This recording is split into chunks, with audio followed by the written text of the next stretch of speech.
सुनी अनसुनी कहानियों में लीजिए सुनते हैं विला नंबर 9 रचना राजपूत की आवाज़ में।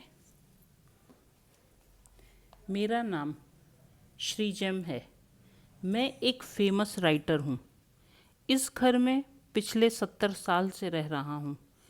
जब मैं 10 साल का था तब मैं यहाँ दादाजी, मम्मी, पापा और अपनी बुआ के साथ आया था। याद है मुझे अच्छे से वो एक बहुत बड़ा तूफ़ान आया। उस तूफ़ान में हमारा घर, हमारे जानवर, मेरी छोटी बहन सब चले गए। कुछ नहीं बचा। तब हमारे पास कुछ नहीं था, ना पैसा, ना खाना खाने को, ना पहनने को कपड़े, ना ही घर। तब हम इस विला नंबर 9 में आ गए, क्योंकि ये घर सालों से खाली पड़ा था। यहाँ कोई नहीं रहता है।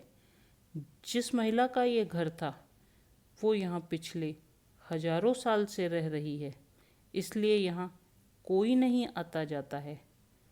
और आज भी वो यहाँ मेरे साथ इसी घर में रह रही है। पर उस वक्त दादाजी के पास कुछ नहीं बचा था।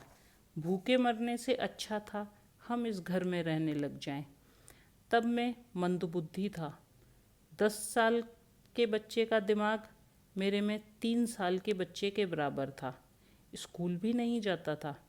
दादाजी मुझे बहुत प्यार करते थे। हम यहाँ आने के बाद कभी भूखे नहीं सोए। मुझे पढ़ाई लिखाई किसने सिखाई मुझे नहीं है याद। हाँ, पर कुछ बातें याद हैं जो मैं आपको बताना चाहता हूँ। जब मैं छोटा था, माँ, मैं लीज़ा के साथ खेलने जाऊं? माँ ने जवाब दिया, ये कौन है श्री? माँ, जो सामने वाले कमरे में रहती है। माँ, हमारे साथ? हमारे साथ बेटा कोई नहीं रहता। हाँ माँ, वो सामने वाले कमरे में रहती है। माँ ने जवाब दिया, पर वो कमरा तो बंद है, उसमें तो ताला लगा है। नहीं माँ, वो कमरा खुला हुआ है। तभी दादाजी आ गए और बोलते हैं, बेटी तुम भी क्या इससे पूछ रही हो? पता है ना ये मंदबुद्धि है। ये 10 साल में भी 3 साल के बच्चे जैसा है। हाँ पता है।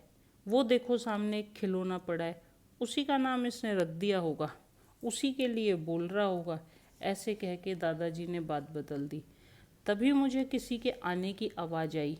माँ वो देखो, वो देखो माँ, वो देखो लीज़ा। माँ ने फिर पूछा, कहाँ है? दादाजी ने जवाब दिया, बेटी ये तो पागल है, तुम तो पागल नहीं हो ना?